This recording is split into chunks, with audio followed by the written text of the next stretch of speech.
사랑하는 성도님들, 우리 성도라고 하면은 누구나 일주일에 하루는 교회에 나와서 예배를 드리고 있습니다. 조금 더 열심을 품는 우리 성도님들은 주일 대예배뿐만 아니라 또 수요 기도회, 금야 철학 기도회, 또 구역 예배, 새벽 기도회 등등 많은 시간을 우리 예배를 위해서 쓰고 있습니다. 그렇기 때문에 우리가 이 예배에 대한 올바른 이해를 한다는 것은 대단히 필요합니다. 우리 기독교에서 드리는 이 예배는 결코 의식으로서 끝나는 것이 아닙니다. 예배를 의식이라고 여긴다는 이 뜻은 내 중심이 어떤지 관계없이 예배 시간에 내가 교회에 와서 예배 순수에 참여하면 그것이 곧 예배가 된다, 이렇게 생각하는 것을 이야기를 하는 거예요. 그럼 우리 기독교의 예배는 그와 같이 죽은 의식이 결코 아닙니다. 우리의 예배는 살아있는 하나님과의 만남이 이루어지는 현장이요, 살아있는 하나님의 자기 계시가 이루어지며 자기 수요가 이루어지는 현장이기도 합니다. 하나님의 자기 계시가 이루어진다는 이 뜻은 바로 하나님께서 자기의 모습을 우리에게 알게 하시고 그분의 뜻을 알게 하신다는 이런 뜻입니다. 하나님께서 자기 수요를 하신다는 이 뜻은 그분의 살과 피를 바로 예배드리는 이 시간에 우리에게 나누시라는 이런 뜻이 그 가운데 있는 거예요. 뿐만 아니라 이 예배를 통해서 살아계신 하나님의 뜻이 선포되며 선포된 하나님의 뜻에 대해서 뜨거운 성도의 반응이 일어나는 것이 곧 예배이기도 합니다. 그렇기 때문에 우리 신교의 예배에서는 말씀 선포를 대단히 중요한 위치에 두고 있습니다. 그런데 예배에서 혹은 성경 공부를 통하여 하나님의 말씀이 성공적으로 선포되기 위해서는 말씀을 선포하는 목사와 말씀을 들으시는 우리 교인들이 각기 자기의 최선을 다할 때만 그 목적을 이룰 수가 있습니다. 목사는 목사대로 하나님의 말씀을 말씀대로 선포하기 위해서 노력을 하고, 또 전달하고자 하는 그 뜻이 명확하게 전달될 수 있도록 많은 연구를 하게 됩니다. 뿐만 아니라 성령으로 말미암아 말씀이 선포될 수 있도록 말씀 선포 전에 열심히 기도를 하게 됩니다. 목사가 강단에서 설교를 한다고 해서 그것이 반드시 하나님의 말씀을 선포하는 것은 되질 않습니다. 우리는 때로 말씀을 전한다고 하면서 예수에 대한 나의 생각, 성경에 대한 나의 지식을 전달할 수가 많이 있습니다. 이곳에서 하나님의 말씀이 선포된다는 것은 우리 성도들 가운데 전체는 아니라 할지라도 많은 사람들의 믿음이 그 말씀을 들음으로 말미암아 자라는 것을 보아서 알 수가 있습니다. 성경 말씀에는 믿음은 들음에서 나며 들음은 그리스도의 말씀으로 말미암느니라 약속이 되어 있기 때문이죠. 그러나 하나님의 말씀이 아무리 성공적으로 잘 선포된다 할지라도 그것으로서 다 되는 것은 아니에요. 반드시 듣는 교인들 입장에서 성공적인 청취를 하지 못하면 하나님의 말씀의 선포는 이루어지질 않습니다. 사람들은 흔히 대화라고 할 때는 말하는 사람들만 중요하다고 생각하기가 쉽습니다. 그러나 사실 듣는 사람도 그와 같이 꼭 똑같이 중요함을 우리는 알아야 되겠어요. 말하는 사람이 말하는 뜻을 아무리 성공적으로 전달했다 할지라도 듣는 사람이 귀담아 듣고 또한 전달된 내용을 왜곡함이 없이 받아들이지 않는다면 아무 소용이 없는 것입니다. 그래서 이 2차 대전 후에 이 커뮤니케이션, 대화라는 이 학문이 독립학문으로 등장해서 많은 사람들의 관심을 끌고 있습니다. 이 커뮤니케이션, 이 대화라는 학문에서는 청취도 말하기와 똑같이 중요하다고 말하고 있습니다. 그렇기 때문에 성도님들이 예배 시간에 설교자 앞에 앉아 있다고 해서 자동적으로 말씀 선포가 이루어지는 것은 아닙니다. 성공적인 청취가 이루어지는 것은 아닙니다. 교인들이 설교를 얼마나 중요하게 여기느냐, 설교를 들을 때의 목적의식, 설교를 들을 때의 신체적인 조건, 안전자세, 설교가 이루어지는 예배실의 분위기, 혹은 설교자에 대한 신적 태도 등등은 성공적인 청취를 이루기 위해서 대단히 중요한 요소들이 되는 거예요. 우리는 내게 중요한 것이 아니라고 할 때 우리는 의식적으로 귀를 기울이질 않습니다. 그래서 여러분들이 이 하나님의 말씀이 내 생활에 얼마나 중요하냐, 그 중요성을 깨달을 때 비로소 여러분들은 성공적인 청취가 될 수 있는 길이 있는 겁니다. 뿐만 아니라 내가 이 성경 말씀을 들을 때 그 성경 말씀 가운데 무엇을 듣기 원하냐, 그 목적 의식이 올바르지 못하게 되면 내가 예상하던 것을 듣지 못하기 때문에 결국 그 설교에 흥미를 잃게 되고 만다 말이야. 뿐만 아니라 여러분의 앉는 자세라든지 설교를 들을 때의 신체적인 조건도 대단히 중요한 것이랍니다. 머리가 아프다든지 몸이 어느 곳이 불편하든지 혹은 피곤하게 되면 우리는 정신을 집중해서 청취를 할 수가 없게 되는 거예요. 저희 교회에서 주일날 새벽 기도를 공식적으로 보지 않는 이유가 혹시 그 새벽 예배를 드릴 때 우리 많은 성도님들이 의무적으로 이 새벽에 참여함으로 말미암아 중요한 대예배 시간에 피곤한 몸을 가지고 올바른 청취를 하지 못할까, 이래서 저희들이 일부러 공식적으로는 새벽 기도회를 주일날 하고 있지 않습니다. 뿐만 아니라 이 앉은 자세도 대단히 중요한 거예요. 여러분, 편안한 자세가 곧 잘 듣는 그런 자세는 아닙니다. 오히려 이 편안한 자세는 올바른 청취를 방해할 수가 있습니다. 우리가 조금 이 의자에 앉을 때 이 등을 뒤에 기대기보다는 조금 앞으로 숙이는 듯이 하면서 언제 어떤 명령이 들어져도 금방 튀어서 일어날 수 있는 이런 경각된 자세를 취하지 않고는 올바른 청취를 하기가 대단히 힘들다 이 말이에요.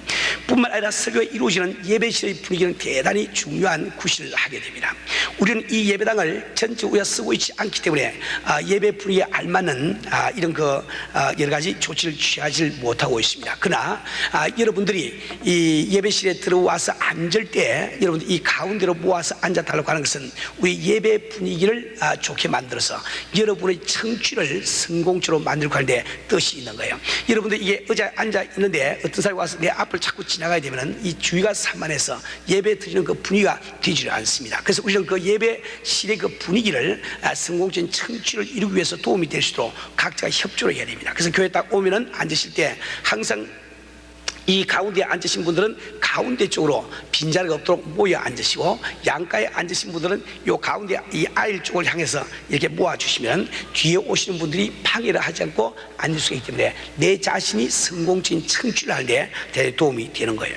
또 우리가 어린이들을 가진 부모님들을 위해서 유아실을 따로 마련하고 TV로 예배를 보게 하는 것도 역시 이 예배 분위기를 조성하기 위해서 그렇게 하는 거예요. 뿐만 아니라 예배 시간에 설교를 듣는 우리 교인들이 설교하는 사람에 대해서 어떤 마음을 가지고 있느냐, 이것은 우리 청취를 성공시키느냐 못하느냐 굉장히 중요한 이 역할을 하게 되는 겁니다. 여러분들이 목사님을 좋아하고 목사님을 사랑을 하게 되면 자기의 귀를 기울여서 그 말을 들으려고 하는 이 의욕이 생깁니다. 그러나 목사님 조금 꼴보기 싫거나 부정적으로 생각이 되면, 의심이 되면 무슨 아무리 좋은 말 하더라도 그 말을 들으려고 하는 생각이 들지 않거든요. 저는 아주 오래전에 이 교편 생활을 11년 동안 하면서 그 원리를 대단히 철저하게 깨달은 적이 있습니다. 제가 교편 생활을 할 때는 우리 학생들을 참으로 사랑했기 때문에 그 학생들에게 어떻게 하면 공부를 좀 더 잘 가르칠까 여러 가지 이 교수 방법을 연구를 했습니다. 한참 연구를 해 나가다가 제가 내린 결론이 거예요. 내가 아무리 수업 시간에 강단에서 참 이 좋은 그 수업 방식으로, 교수 방법으로 그에게 가르친다 할지라도 그들이 숫자에 내 말에 귀를 기울이려고 하는 의욕이 없으면 실패로 끝나고 말거든. 그래서 가장 좋은 교수법은 그 학생들의 사랑을 받는 것이구나. 학생들이 나를 사랑할 때 그들은 내가 조금 잘 못 가르치더라도 그들은 귀를 기울여서 내가 가르친 분량만큼은 100%다 받아들이게 되는 것이죠. 그래서 저는 이 교편 생활을 할 때 그 학생들의 사랑을 받기 위해서는 내가 먼저 학생들을 사랑하는 그 길밖에 없구나. 이것을 제가 깨닫고 참 24시간 학생들을 생각하면서 그들을 위해서 헌신한 이런 그 경험을 가지고 있습니다.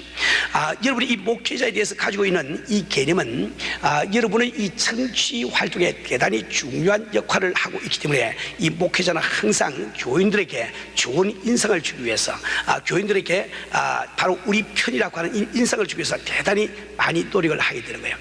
우리 교인들이 개인적으로 목사님을 좀 나쁘게 생각하더라도 그것이 별로 큰 문제는 안 되겠지만 만약에 나쁘게 생각하는 교인이 있으면 그분이 하나님의 말씀을 듣지 못하기 때문에, 그래서 이 목회자들은 여러분에게 좋은 인상을 주려고 아주 노력을 많이 하고 있는 거예요.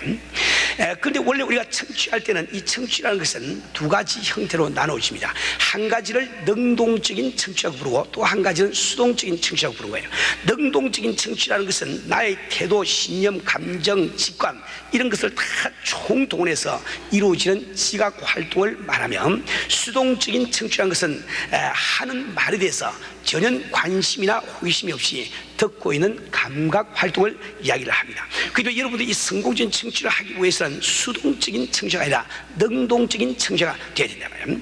그런데 이 능동적인 청취는 또 능동적인 청취가 그대로 두 가지로 또 나눠집니다. 한 가지를 사교적인 청취라고 부르고 또 한 가지를 집중적인 청취라고 부르는 거예요. 우리가 똑같이 귀를 담아 듣는 것 같지만은 사교적인 청취와 집중적인 청취는 전혀 종류가 다릅니다. 사교적인 청취란 어떤 것이고, 예를 들어서 우리가 학부형으로서 학부형 회의에 참석해서 가정을 합시다. 그럼 우리는 아이들에게 관심이 있지 다른 학부형들에게 별로 관심은 없습니다. 그럼 우리가 일단 모였기 때문에 그래서 교제가 이루어지지 않으면 안 되거든. 그래서 서로 자기 소개를 하고 이렇게 하는 동안에 우리는 그분에게 말을 열심히 듣고 있다는 태도만 보여주면 되지 실제로 내용은 듣지 않습니다. 그런 것을 사교적인 청취라 이렇게 이야기합니다.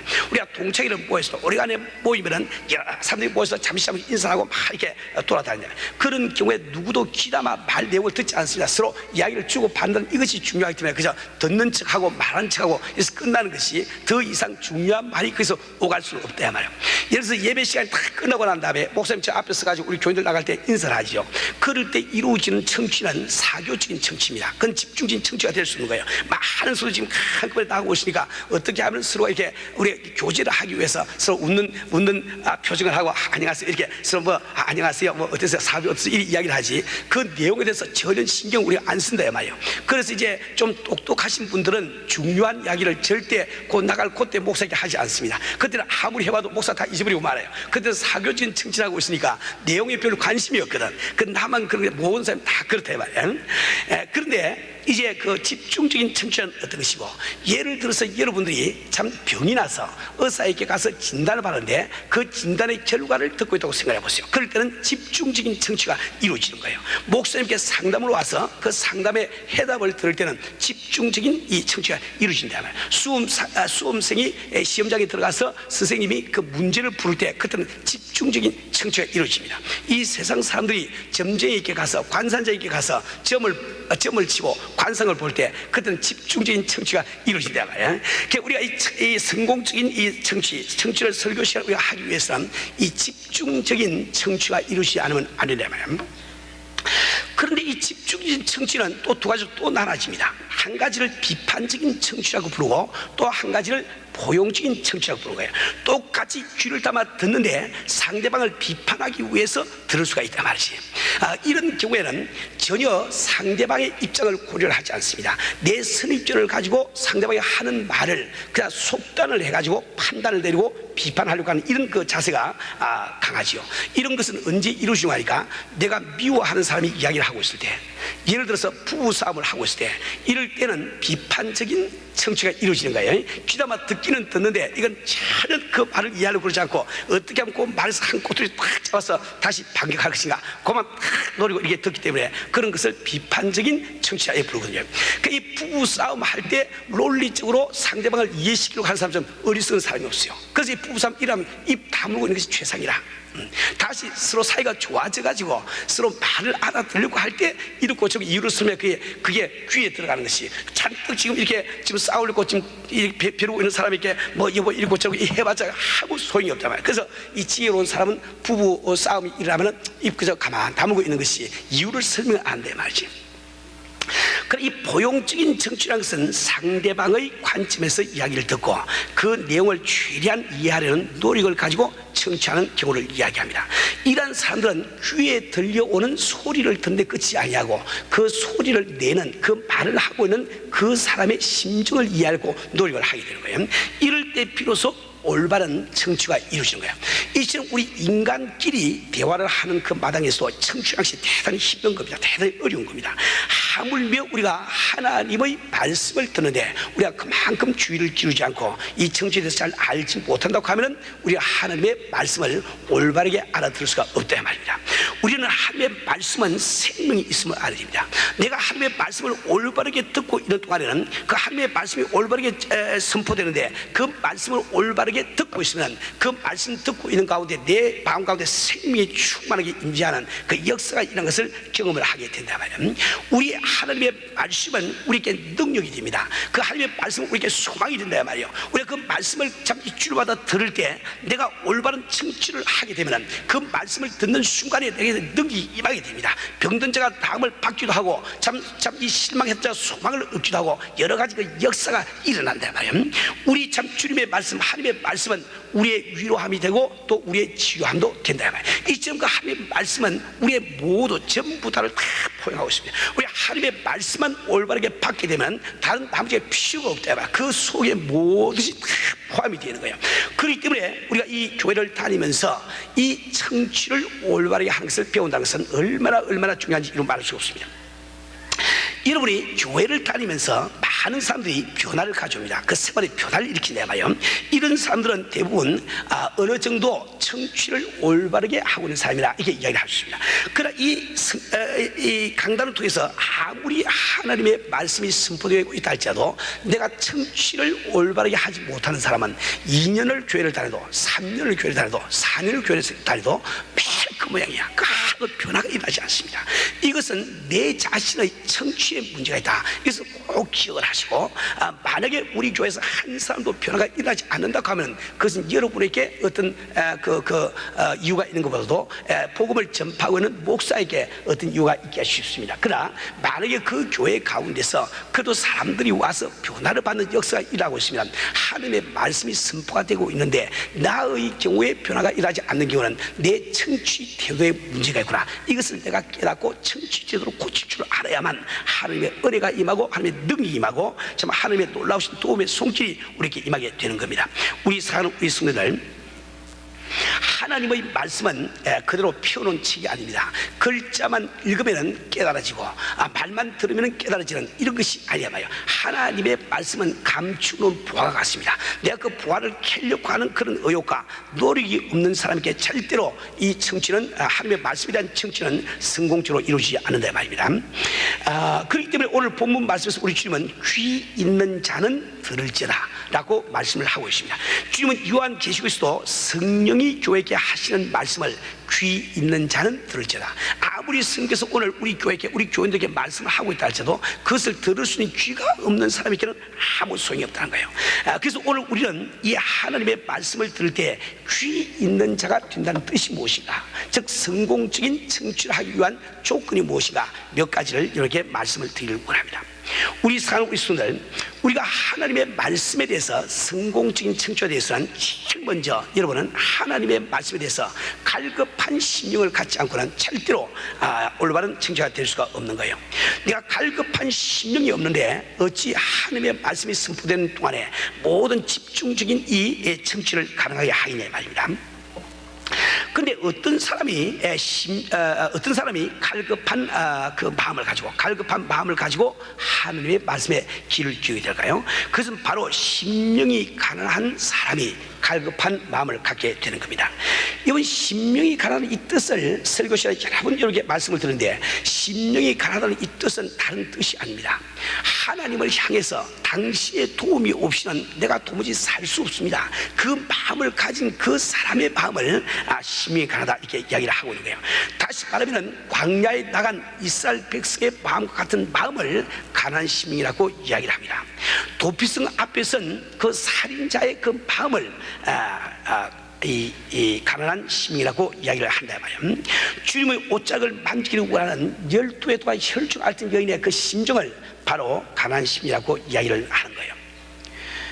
이스라엘 백성들이 광야에 나갔을 때 그 광야에는 인간으로 할 수 있는 아무도 없습니다. 오직 하나님의 도우심을 받지 않고는 연명할 수 있는 길이 없습니다. 그래서 그들은 하나님을 향해서 심령이 가난한 그런 마음을 가지게 된다 말입니다. 도피성은 무엇입니까? 어떤 사람이 실수해서 살인을 저지르게 되는데, 그러나 실수 저지르다 할지라도 하나님의 법에 피는 피로 갚게 되어 있기 때문에 그 죽은 자의 근친이 돌을 들어서 나를 칠 수 있는 권리를 갖고 있습니다. 그러나 그 돌에 맞아 죽는 것이 억울하기 때문에 하나님께서는 이미 도피성을 6군데를 만들어줘서 누군지 도피성에 피하면 살 길이 있다고 말씀하고 계시단 말이에요. 도피성에 들어간 그 사람을 근친이 돌아가져 와서 쳐주지를 못하게 되어 있습니다. 그렇기 때문에 살기를 원하는 사람은 비록 살인죄를 저질렀지만 도피성을 향해서 열심히 뛴다 말이에요. 뛰어서 그 도피성을 향해서 뛸 때 뒤에서는 돌을 가진 자가 나를 죽이겠다고 쫓아오고 있는데 그 참 도피성 성문 앞에 이르렀을 때 그 성문이 닫혀 있습니다. 그 성문 앞에 이르는 그 살인자는 심령이 가난해질 수밖에 없는 거죠. 그는 그 앞에 참 다가와서 다른 이야기를 할 이 여유가 없습니다. 내가 어느 학교를 나왔다든지 우리 참 문불이 어떻다든지 언제부터 내가 예수 믿었다든지 무슨 모태신앙이라든지 뭐 그런 말할 틈이 없다 말이에요. 거기 온 그 살인자는 그저 할 수 있는 말이 오직 하나밖에 없습니다. 나는 살인자입니다. 나는 죄입니다. 나는 살기를 원합니다. 살려주세요. 그 도피성 앞에 서 있는 그 사람의 심정이 바로 가난한 심정이라는 것을 우리는 알아야 되겠어요. 여러분 12해 동안 혈중 앓던 열의 마음을 한번 생각해 보세요. 참 알지 못하게 혈증이 걸려가지고 이제 가정에서 쫓겨났습니다. 사회에서 격리가 됐어요. 도무지 살 길이 없습니다. 그런 12해 동안 그래도 유행을 바라면서 이 의원 저 의원에게 보이지만 도무지 나을 가망성이 없다 말이에요. 그때 예수가 지나가시는 가시는 그 소문을 듣고 저분의 옷자락만 만져도 내가 남을 받으라 이렇게 하고 그분의 옷자락에 손을 떼는 그 여인의 심령은 얼마나 가난한 심령인지 이루 말할 수가 없는 거죠. 우리 사랑하는 우리 성도들, 우리는 이 가난한 심령이 되지 않고는 절대로 성공적인 청취가 될 수 없는 거예요. 하나님의 말씀이 아무리 선포된다 할지라도 그 말씀을 올바르게 알아듣지를 못하는 거예요. 누가 마음이 가난할 수가 있는가? 어떤 사람이 가난한 심령을 가질 수가 있는가? 그것은 반드시 하나님 앞에 자기 자신이 피조물이면서 동시에 죄인임을 깨닫는 그 사람만이 하나님 앞에 가난한 심령을 가지게 될 수가 있는 겁니다. 우리 사랑하는 그리스도인들, 내가 죄인임을 깨달아지는 그 순간 내가 언젠가는 이 죄의 대가를 치러야 될 텐데 이 인간이 가진 돈이나 인간이 가진 학식이나 인간이 가진 어떤 기술로도 내 죄 문제만은 해결할 수 없습니다. 오직 죄 문제를 해결하실 그분은 하나님밖에 계시지 않기 때문에 그 하나님을 대할 때 심령이 가난하게 된다 말이에요. 우리 사랑하는 그리스도인들, 내가 지금 교회에 나와서 예배를 드리고 있지만 하나님이 안 계시도 내가 살 것 같습니까? 하나님이 나를 안 도와주시도 내가 그럭저럭 해 나갈 수 있을 것 같습니까? 그런 마음을 가지고 있다고 하면 여러분들은 스스로 속고 있는데 불과합니다. 우리는 바로 피조물이기 때문에 오늘이라도 우리 주님께서 호흡을 거듭하시면 나는 꽥하고 죽을 수밖에 없는 것이 그 인생입니다. 내가 아무리 내 사업을 든든하게 생각하고 이런 사업 저런 사업을 만들어 놨으니 이제 나는 안심하고 생각해도 하루아침에 부도가 날 때는 걷잡을 수가 없는 것이 그 인생이에요. 인간의 참 모습이에요 말이에요. 우리는 정말 스스로 쏘가서 교만한 자가 되는 것이 아니고 하나님 앞에 나의 참 모습을 바라봄으로 말미암아 심령이 가난한 이런 삶이 되기를 주의로 부탁을 드립니다. 여러분 이 심이 가난할 그때만 바로 우리 참 주님의 말씀을 올바르게 들으시는 그런 삶이 될 수 있을 꼭 기억하기 바랍니다. 이제 둘째로 성공적인 청취가 되기 위해서 필요한 것은 반드시 하나님의 말씀을 들을 때는 믿음을 가지고 말씀을 드려야 합니다. 우리 사랑하는 우리 성도들, 우리 믿음에 대해서 굉장히 오해를 많이 하고 있어요. 하나님에 대한 믿음에 대해서 많이 오해를 하고 있습니다. 많은 사람들이 알고 믿을고 생각하고 있어요. 알면 내가 믿을 텐데 그래서 내게 알려주는 자가 있기를 원한다 말이에요. 그런데 우리 인간은 원래가 피조물이기 때문에 하나님을 알 수 있는 능력이 없는 거예요. 어떻게 개미 한 마리가 나를 알겠습니까? 하루살이 한 마리가 나를 이해하겠냐 말이에요. 그러나 나는 그 개미 한 마리, 하루살이 한 마리를 창조할 수 있는 능력이 없지 않습니까? 하나님이라고 할 때는 하나님은 나를 창조한 분이에요. 어떻게 인간이 그 하나님을 알 수가 있겠습니까? 그렇기 때문에 반드시 하나님은 내가 믿을 때 알게 되는 역사가 일어나지 알고 믿는 게 아니에요. 오늘 이 시간에도 많은 성도님들이 여기서 내가 알게 되면 믿으리라, 그 알게 될 때를 기다리면서 믿음을 참 연기를 시켜나가는 이런 분들이 계시지 몰라. 여러분들은 꼭 이 말씀 말씀을 명심하시고 먼저 믿음으로 알게 되는 이런 성도가 되기를 주님으로 부탁을 드립니다. 제가 이 트레시아스라든지 혹은 이 다른 그 수요 성경 공부 시간에 제가 그 설명을 좀 드렸는데 제가 다른 예가 생각이 안 나서 오늘 참 이렇게 그런 분들을 위해서 다시 한번 제가 예화를 들어서 설명을 해드리려고 합니다. 왜 우리가 믿을 때 알게 되느냐, 왜 믿을 때 알게 되느냐, 그 이유가 있다 말입니다. 제가 그 어릴 때 국민학교 다닐 때 그 당시에 그 중학교 입학 시험을 보러 가면 입학 시험에 미술 시험이 나오면 이 미술 시험에 이쪽에 한 군데다가 사과가 있고 이쪽 사과가 있고 그림자를 이쪽으로 치게 하고 또 한쪽은 그림자 저쪽으로 치게 하고 이렇게 시험 문제를 내지고 틀린 대로 고치라. 그러니까 우리가 시험 문제 고치자 다 이게 한쪽을 이렇게 그림자를 바꾸어서 고치면 정답이 되죠. 그런데 어떤 학생이 그 시험 문제를 보고 어떻게 정답을 쓰는가 하니까 그 가운데다가 전기다발을 딱 그려 넣어버렸어. 정부를 그려 넣었단 말이에요. 그 틀림없이 맞았죠. 그래서 그 당시에 내가 이야기 듣기로 그 학생이 다른 시험 문제에서 기본 점수가 좀 미달이었는데 하도 그 생각이 기발해서 합격을 시켜줬답니다. 근데 우리가 지금 이 두 사과가 그림자가 반대 방향으로 되어 있을 때 여기 전기다마를 하나 그려 넣는 것이 하도 어려운 이야기가 아닙니다. 우리가 뭐 지능이 뭐냐 그건 모르는 게 아니에요. 그래서 우리가 이 그림이 틀렸다고 생각하기 때문에 그 생각이 안 드는 겁니다. 이 생각이 맞았다, 이건 맞은 그림이다, 이것을 믿고 보는 사람이면 그 가운데 전기다마 하나 그리면 되고 그거 모르는 사람이 아무도 없다 말이에요. 우리는 많이 이 성경 말씀을 통해서 이 성경 말씀을 들을 때 불합리함을 많이 느낍니다. 그 불합리하다는 것은 불합리할 수밖에 없는 거지요. 왜? 그분은 초월자세요. 우리를 지으신 하나님이신데 내 생각에 불합리한 것이 없으면 오히려 그분 하나님이 될 수가 없는 거예요. 유한한 지식을 가진 내가 볼 때 그분이 불합리해야 그래도 하나님일 수 있는 가능성이 있는 거지, 다 합리적으로 생각되면 그분도 인간이지 어떻게 하나님이 될 수 있겠냐 말이에요. 그런데 하나님이 불합리한 분이 아닙니다. 단지 우리가 이해를 못하는 거죠. 그래서 이 성경 말씀은 불합리하게 보이지만 그 불합리한 사건들을 연결시켜주는 논리가 다 있는 거예요. 그런데 그 논리를 인간이 왜 못 깨닫냐? 내가 수치에 이 성경은 틀렸다고 안 믿기 때문에 못 깨닫는데 말이지. 하나님은 안 계시다고 안 믿기 때문에 못 깨닫는 거예요. 그래서 여러분이 믿을 때 알아지는 역사가 일어난단 말이에요. 우리 사랑하는 그리스도인들, 이 성경은 바로 믿는 자들을 위한 것입니다. 이 선포되는 하나님의 말씀은 믿는 자들을 위한 것임을 알아야 됩니다. 언제가도 한번 설교 시간에 말씀드렸지만 왜 이 성경 말씀은 태초에 하나님이 천지를 창조하시라 1장 1절로부터 시작이 되거든요.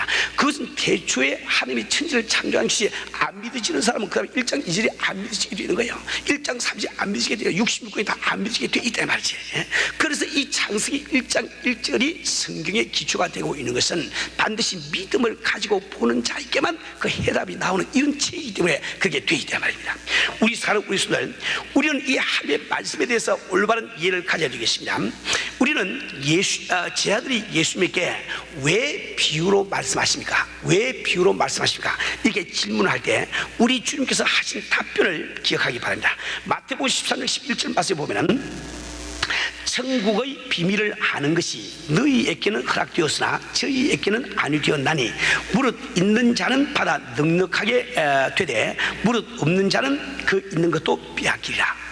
지금 이 종교 지도자들이 갖고 있지 않는가? 제자들이 갖고 있는 것이 뭡니까? 성경에 대한 지식일까요? 성경에 대한 지식은 이 종교 지도자들이 훨씬 더 많이 갖고 있습니다. 세상에 대한 학문일까요? 제자들보다도 이 종교 지도자들이 훨씬 더 많이 가지고 있잖아요. 그 종교 지도자들이 갖고 있지 않는데 제자들이 갖고 있는 것이 무엇일까요? 그건 주님에 대한 믿음입니다.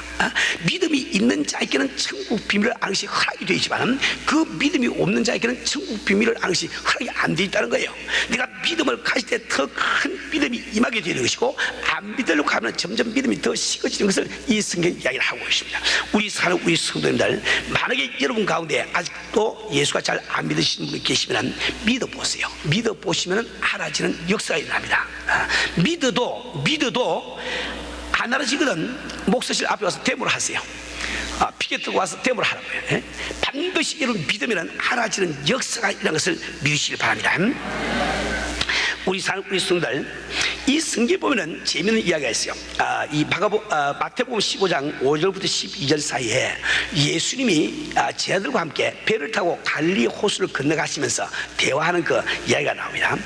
거기 보면은 우리 예수님께서 배를 타시고 한참 가시다가 느닷없이 제자들에게 그런 말씀하세요. 삼가 바리새인들과 사두개인들의 누룩을 주의하라. 삼가 바리새인들과 사두개인들의 누룩을 주의하라. 제자들이 자기들끼리 이게 주님 이게 무슨 뜻으로 이 말씀하시나 이렇게 서로 수군거리면서 의논하다가 우리가 떡을 가져온 것을 잊어버려서 우리 주님이 저런 말씀을 하시라 이렇게 결론을 내릴 말이에요. 여러분이 가만히 한번 생각해 보세요.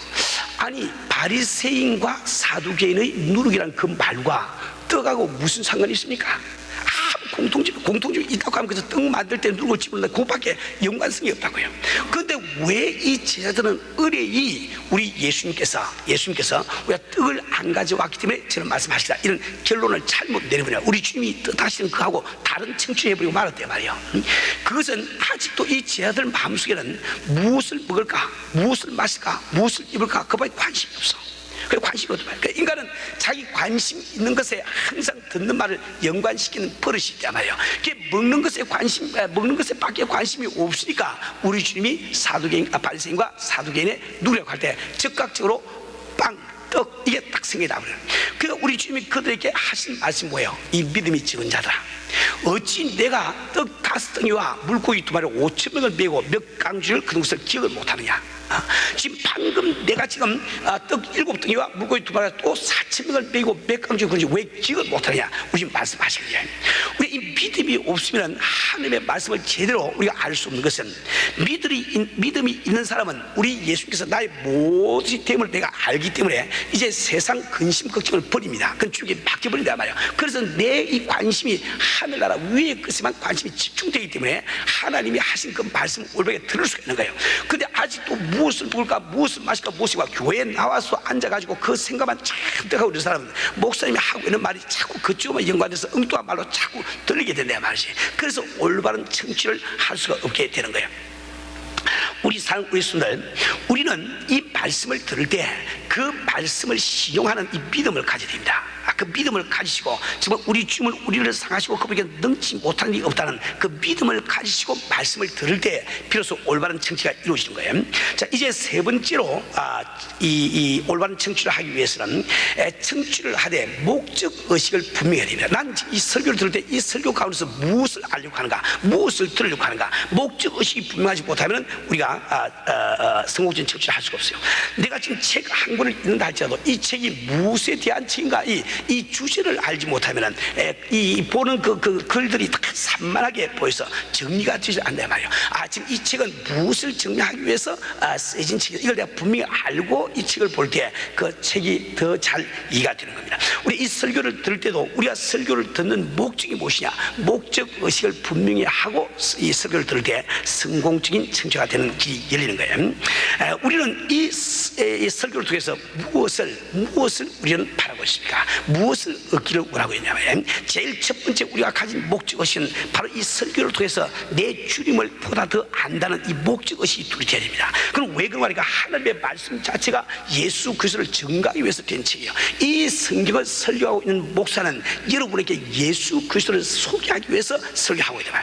이 설교를 통해서 나는 어떻게 주님을 더 알리라, 나는 주 앞에 더 한 걸음 더 가까이 가려는 이 목적의식이 뚜렷하지 못한 사람은 성공적인 청취를 못하게 된다 말이에요. 나무에 올라가서 물고기를 구하는 것처럼 이런 거 잘못된 행동을 하게 되는 거예요.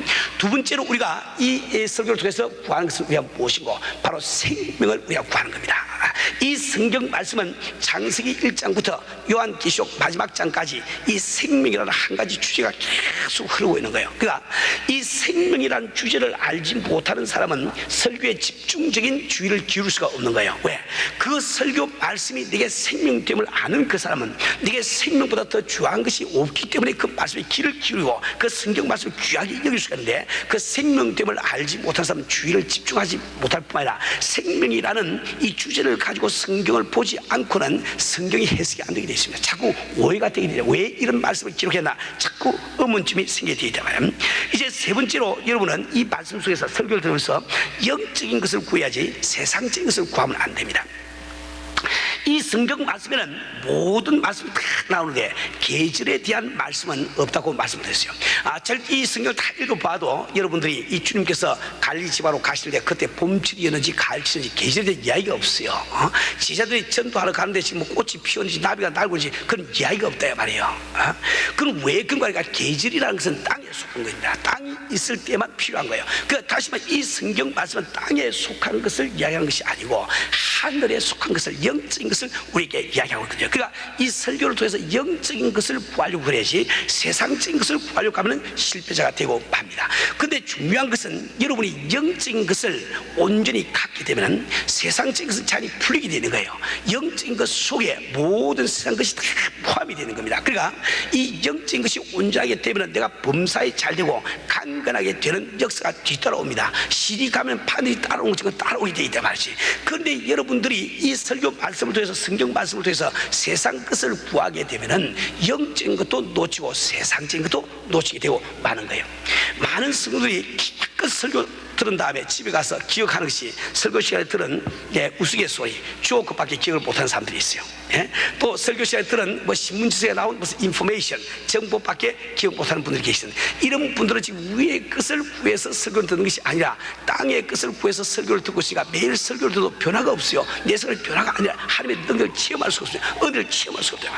우리 이 설교를 들을 때 반드시 목적 의식을 분명히 해서 나는 이 설교를 통해서 예수 그리스도를 구한다. 나는 이 설교를 통해서 나는 생명을 갖기를 원한다. 나는 이 설교를 통해서 영적인 것을 내가 추구한다. 이 목적 의식을 분명히 할 때 비로소 여러분들이 성공적인 이런 것 청취가 될 수가 있는 거예요.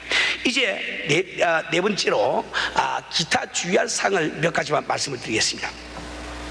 우선 여러분들이 하나님의 말씀을 들을 때 인간 말을 들어도 마찬가지지만 성공적인 청취가 되기 위해서는 반드시 자기의 선입견을 버려야 됩니다. 선입견을 버려야 됩니다. 우리 많은 사람들이 참 예수를 믿고 극적으로 변화된 그 감정을 듣습니다. 예수를 믿고 기도해서 도무지 의학적으로 고칠 수 없는 그 병을 고친 이야기를 듣는다 말입니다. 그 예수 믿고 기도함으로 말미암아 도무지 이루어질 수 없는 기적 같은 이러한 것을 간증을 듣습니다. 들어도 왜 그 사람들의 마음이 움직이지 않냐는 거, 왜 움직이지 않나 하니까 내 마음속에 하나님이 계시지 않다.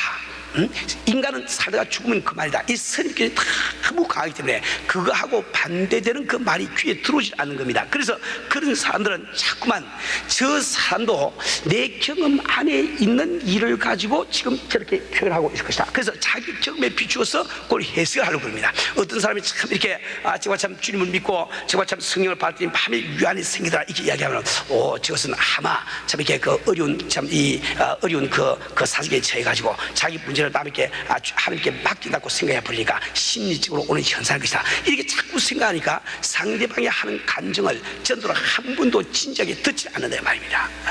그러나 참 중요한 것은 여러분들이 하나님이 계시지 않다는 그 선입견을 내가 가지고 있다 할지라도 정말 인생이 살다가 죽으면 그만이라는 이런 선입견이 갖고 있다 할지라도 그 선입견이 어디서 온 것인지를 다시 한번 생각해 봐야 됩니다.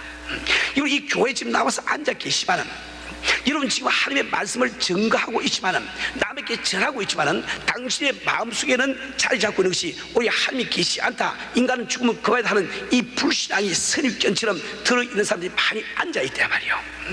그런데 여러분들이 참 이 그 선입견 때문에 그 선입견과 다른 이론인 이 하나님의 말씀이 청취가 불가하게 되는 거예요. 그러니까 반드시 그런 선입견을 가지신 분들은 자기 선입견에 대해서 다시 한번 생각을 해보세요. 나는 어디서 그런 결론을 얻었단 말이고, 나는 무슨 근거로 나의 선입견이 옳다고 주장할 수 있단 말이고, 한번 생각을 해보시면 여러분들은 나의 선입견에 아무런 근거 없는 것을 알게 될 거예요. 그럴 때 비로소 그 선입견을 버릴 수 있는 기회가 올 수가 있단 말이에요. 두 번째로 여러분들은 자기 뜻에 관심을 두지 말고 하나님의 뜻에 관심을 두고 설교를 드려야 되는 거예요. 많은 성도들이 이 설교를 들을 때 내가 평소에 생각하고 있는 것을 설교 시간에 듣기를 원합니다. 그래서 여러분들이 평소에 참 뭐 교회는 이렇게 돼야 되는 것이고 예배는 저렇게 돼야 되는 것이고 뭐 은사는 어떻고 저쩌고 온갖 뭐 말세에 대한 이야기들이 뭐 자기 선입견을 갖고 있는데 그와 똑같은 말을 내가 해주면 은혜 받았단 말이야. 우리 목사님 참 훌륭하단 말이야. 이렇게 이야기하거든. 그리고 우리는 이 교회에 나올 때 내 뜻을 확인하기 위해서 오는 게 아니에요. 하나님의 뜻을 확인하기 위해서 와. 내 뜻이 확인받으면 무슨 소용이 있습니까? 오히려 오늘까지 다 틀렸던 사람이 말씀으로 말미암아 틀려서 깨닫고 고치면 그 사람이 장땡이야. 그래서 제일 이익받는 사람이거든. 그러니까 우리는 설교를 들을 때 절대로 우리 목사님 내가 평소에 생각하고는 이 말을 좀 안 해주나 그런 생각을 버리세요. 내 선입견을, 내 뜻을 확인받으려고 하는 그런 생각을 버리세요. 오직 우리가 하나님의 뜻에만 관심을 가지고 설교를 들을 때 비로소 하나님의 말씀이 그대로 성취가 될 수가 있는 겁니다. 그래서 세 번째로 여러분, 주님을 사랑해야 됩니다. 우리가 어떤 사람의 말을 그대로 알아들을까 하면 사랑하지 않고는 그분의 심정을 이해할 수가 없는 거예요. 반드시 여러분의 성공적인 청취가 되어서 하나님의 생명, 하나님의 능력, 하나님의 소망, 하나님의 지요, 이런 것을 내가 경험하면서 살기를 원한다고 하면 먼저 주님을 사는 성도님 되시를 주님을 축원합니다. 여러분들이 이러한 청취 태도를 가질 때 비로소 성령께서 내게 임하셔서 나를 감화시키십니다. 즉 성령의 도움을 받을 수 있단 말이에요. 이 성경 말씀은 지금 성님의 감동으로 되기 때문에 그 성님의 감동이 없이는 이 말씀을 깨달을 자도 없고, 비록 깨닫는다 할지라도 네게 능력 있는 말씀으로 다가오지 않습니다. 내 이 지체를 움직일 수 있는 그런 말씀으로 다가오지 않단 말이에요. 알기는 알겠는데 지체가 움직이지 않습니다. 오직 이 지체가 움직일 수 있는 것은 이 하나님의 말씀이 말씀대로 내게 올 때만 가능하단 말이에요. 그렇게 그 오는 것은 반드시 성님께서 나를 감동감화해 주실 때만 가능한 것을 꼭 믿으시길 바랍니다. 우리 성도들이 이제 우리가 평생 동안 우리가 예배 보는 것을 포기할 수 없죠. 주님 오시는 그날까지 예배를 어떻게 안 보겠습니까? 이왕에 보는 예배로 가면 내가 올바른 정치 태도, 귀 있는 자가 됨으로 말미암아 하나님이 우리에게 주시는 원하시는 모든 은혜와 능력을 받아 감당하는 여러분 되시길 주님으로 축원합니다.